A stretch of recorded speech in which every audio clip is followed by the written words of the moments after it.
Our son Jared Prescott died in 1993 in Madagascar while he was serving as a missionary for the Church of Jesus Christ of Latter-day Saints.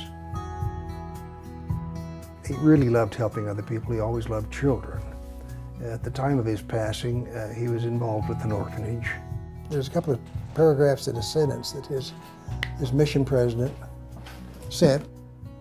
The children would jump on Jared, and he always played with them. Even though they were dirty and their clothes are rags, he would hug them.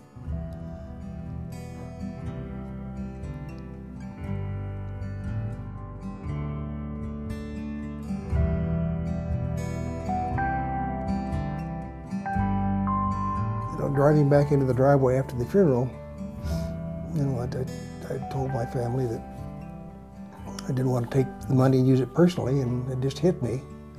It's about the kids now, and it's about helping. Right after his death, Trudy and I, because of my background as a CPA, went out and formed the Jared Prescott Charitable Trust.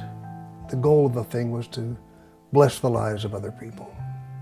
The trust motto is helping others help themselves. Our projects are carefully selected so that they make a permanent difference in people's lives. And we insist on accountability for every dollar spent on a project. All of the projects are selected because of the need, of a specific need, and our ability to help in that place at that time. Our current efforts are centered in Myanmar. Our friends and neighbors, Clarence and Jane Jones, served a humanitarian mission there for 2 years. While they were there, they made some really invaluable contacts, both in the government and in some non-governmental organizations, that enabled us to identify specific needs and then to give us the ability to satisfy those needs with great confidence. On our mission, we learned how to do humanitarian projects. We learned what kind of projects to do. We learned how to plan them. And maybe most importantly, we had made some contacts over there with a couple of really credible, high character organizations.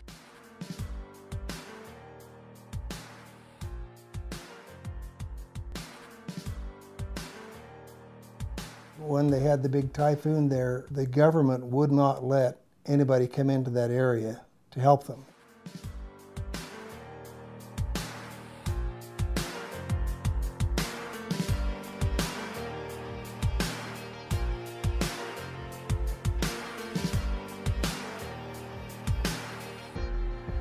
Clarence had the contacts. We had raised $56,000. In each village that we went into, I asked the village leader how many people would have their lives changed permanently by our project. And when we came home with that $56,000, we had lifted the lives of 26,000 people. They have been willing to go back each year because they know the people and inspect each of our projects so that we are sure we're getting what we want, we're sure we're getting the accountability we want. Now, we went with them last year and it was a great experience. We'll probably continue to go with them. We're going into the outlying villages, away from the metropolitan centers, and doing these schools. This is the mode of travel to get to some of the schools. They get on the boat, and that's how they get the materials in, that's how they go to the grand opening. The village would build the schools. We expect them to do all that they can do for themselves.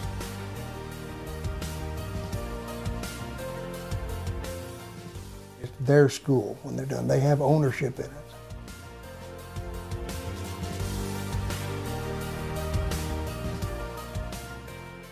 We think that through education, people will be free faster and be able to better themselves faster. When Clarence and Jane come back, they'll just talk about how the villages have changed so much.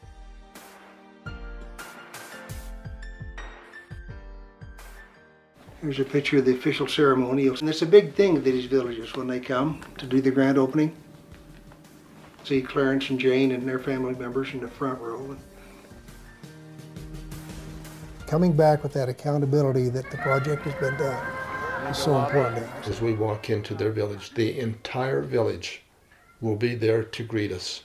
The whole village, with warmth and laughter and appreciation. It's humbling.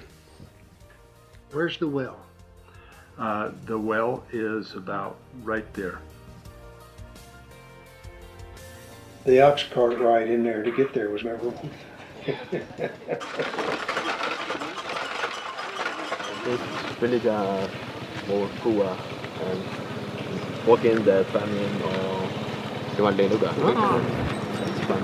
They are walking the battlefield and famine. Their only source of water is to dig out big, large reservoirs in the ground to catch rainwater. And that water gets green with algae and stagnant. And it doesn't have a fence around it, so the water buffalo wade in there, and they come there to drink, in addition to the people dipping water out of that pond in their buckets and carrying it back to the village. It's just awful.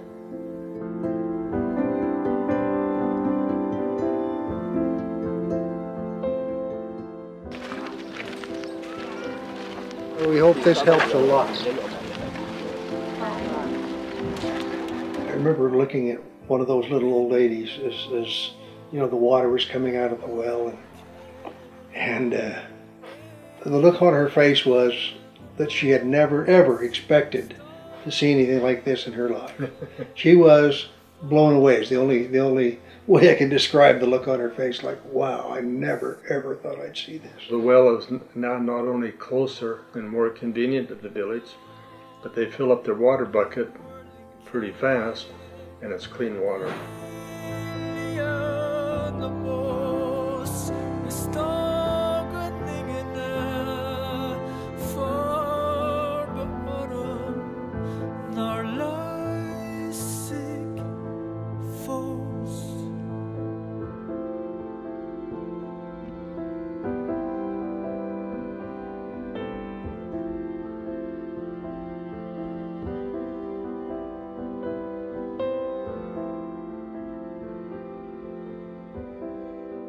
There was just little wooden benches in here for them to sit on, and this is where they were.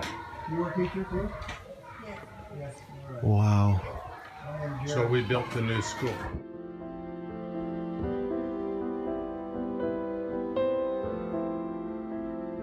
We learned quickly. I didn't shake your hand. I didn't shake your hand.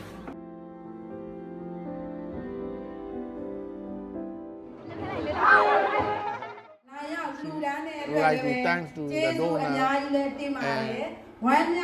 I'm very happy to welcome you all. How many kids is this? This was a large village that didn't have a school.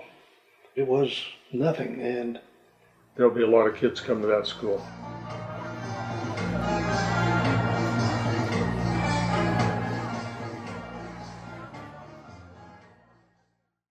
Considering that we know how to go over there and do the projects, and we have the contacts over there to accomplish the projects, and there are people who are willing to contribute to make those projects happen, how can we not go back?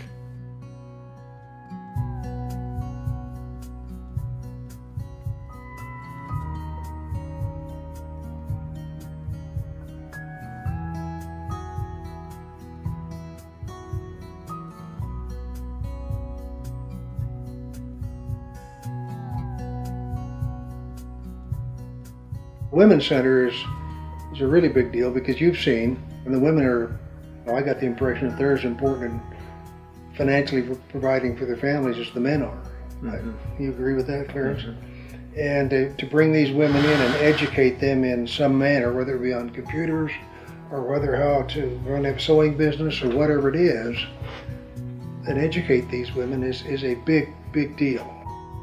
You cannot understand how grateful they are. They have nothing. It gives them hope for their children, hope for generations to come.